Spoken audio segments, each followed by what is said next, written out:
so you can actually get up there and have a few pints and really go mental. We weren't Duran Duran. We weren't the best-looking bunch of guys to look at visually, you know? So we didn't really attract many girls. But our big crowd was the football crowd. You'd get different factions from different towns, football team stuff, so we'd go and play Birmingham and the Coventry crowd would come over with us and like there'd be a fight over football, you know. So it's just something that happened occasionally. But just you get drunken young men having a good time, they want to fight, don't they? Bloody fools. Not everyone liked the fusion of black and white music or its politics. The National Front and other right-wing groups took the opportunity to cash in. One night when we were playing at the gig, they were throwing coins at me and Limbo. And they were spitting and throwing coins and Zeke Highling and Zeke Highling. Zico. Throw the guitar down. Me, Rod, never jumped off the stage, grab these guys, slap them around the ears and throw them out and get back on the stage and pick up another guitar, carry on playing. That's the sort of band that we were, you know? We didn't use security to do that, we did that ourselves. And that's the only time I ever jumped off stage and fight somebody. Oh no, tell a lie. I had a fight with a monitor guy once. Anyway, that's another story. So, yeah, so we used to get the National Fronts every gig wanting to fight. It's been always been a curious thing and long discussed and much wondered about why people who follow a racist persuasion seem to like black music so much. It's still a mystery to me how you can really love ska, love reggae and hate the guys who make it. What's the point of this? You pay your money to come in, you're going to get sling out in about 3 or 4 minutes, and they still used to do that. They just didn't like to see black guys mixing with white guys. But that didn't stop us, we still carried on. Like all great music, the inspiration for two-tone came from the time and place it was written.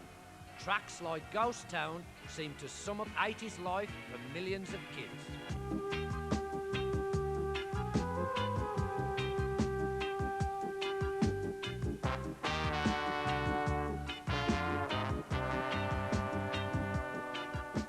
At the time, we had like the riots in Liverpool, we had the unemployment, we had recession. It says everything in that one song.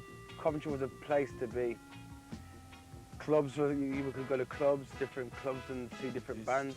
Then all of a sudden, everything just dropped straight out the bottom. Hence, Ghost Town. All the clubs are being closed down. A lot of touring bands missed out Coventry. It's got a certain reputation, and quite deservedly. There's some tough guys there. I'm not saying any more in case they recognise me. Too much fighting on the dance floor.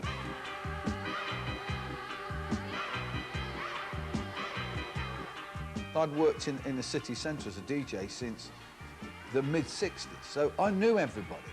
I could walk and nobody would touch me because I was the DJ. And if you know, if you hit me, you didn't come in the discotheque. You didn't come in the discotheque, you couldn't go anywhere.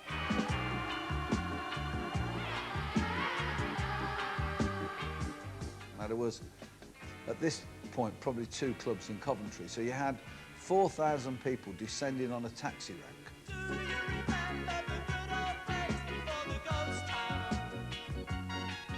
It really was, you know, Custer's last stand.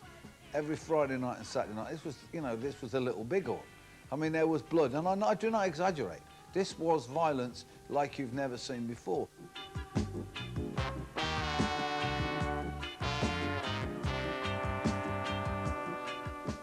It's a nice note to end on, Ghost Town, yeah. Can you imagine, you're having your biggest record, and we're falling apart? Once you tour a lot like that, and everybody's got their own individuality, you know, it won't last. It's coming like a ghost town. Why must the youth fight against themselves? Government leaving the youth on the shelf. We had a manager, we had an accountant, we had a lawyer, but Jerry was doing the managing, the accountant, the lawyer, dealing with the record company, everything. The guy was doing everything. And it's just, you know, obviously somewhere along the line, he's gonna crack, you know? The guy was drained. Jerry was in bed.